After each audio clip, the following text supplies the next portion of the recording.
यही कहानी भांगड़ जिलार जोटा कि राजस्थान अलवर जिले में अवस्थित। यहीटा सबुठारु एशियार भूतिया जगह कहुए। यही किले जना ना केते कहानी लुचि रही ताहा सुनिला परे लुम टांकुरी उठे। कहती एठी केते लोक राति अंधार हजि जाइछन आउ आज पर्यंत तांकर कौन ठिकाना मिलुनी। तेबे आज आमे जानिबा ए पछर रहस्य कहानी। एही किलार रहस्य केते सौ वर्ष पूर्व 1700 शताब्दी रे राजा मानसिंह जी प्रथम अकबर नवरत्न रे जने मंत्री थे। सीए तांको पुओ माधव सिंह पाई ए किला करिथिले। सेही किला रे गोटे राजकुमारी थिले। सी देखिबा को बहुत सुंदर थिले।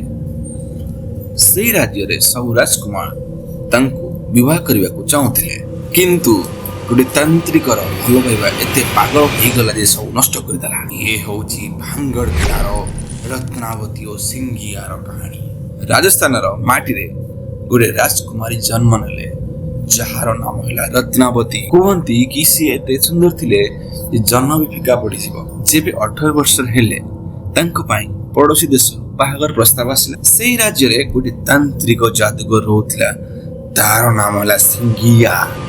सी रत्नावतीर सुंदरतार पागल बहुत थिला। ताकू जଣା थिला कि से केबे भी से राजकुमार को पाई परिबो नाही, किंतु भल पाइबा ताकू पागल करि देला। गोटे दिन सिंगिया रत्नावतीर दासी को इतर किनिथिबार देखिला। तांको गोटिए शैतान भଳି बुद्धि आसिला। सी ता काला जादू रे एमिति गोटे बशीकरण मंत्र कला। इतर छुइला परे रत्नावती ता बसरे होई जाई थाता, किंतु रत्नावती खाली सुंदर नथिला, बुद्धिमान भी थिला। सी तांत्रिकन को जादू करिवार देखिदेला आउ सी से इतर को बड़ पत्थर ऊपर पकई देला। इतर पत्थर ऊपर पड़िला पर जिम पत्थर जीवन आसीगला। पत्थर गड़ी गड़ी सीधा सिंगिया पाखु गला आउ ता ऊपर चढ़ी ताकू मारी देला।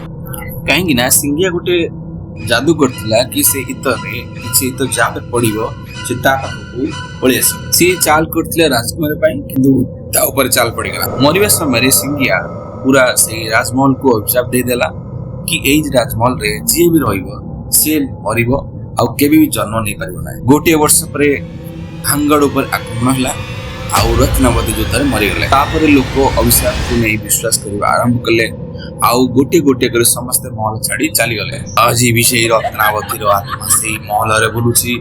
हे बारे किछि बाकी रहि जाय। कोगंती सेठू भांगड़ अंतर पाखापाखी अंचल रे बहुत आत्मा बुलुचंती। आज भी राति रे नाच आउ संगीत सुना जाउची कुआ जाए। कौन आपण जीवाकू चाहुचंती? जदि हां तेबे कमेंट रे कहंतु आउ सब्सक्राइब करि दियंतु। तेबे आज एते कि जदि आपन वीडियो भल लागुची तेबे सब्सक्राइब करंतु, लाइक करंतु आउ कमेंट करो भूलंतु नाही। जेतला नेक्स्ट वीडियो डालिबी तो आपण माने वीडियो पाई परिबे। जय हिंद, जय भारत, जय जगन्नाथ।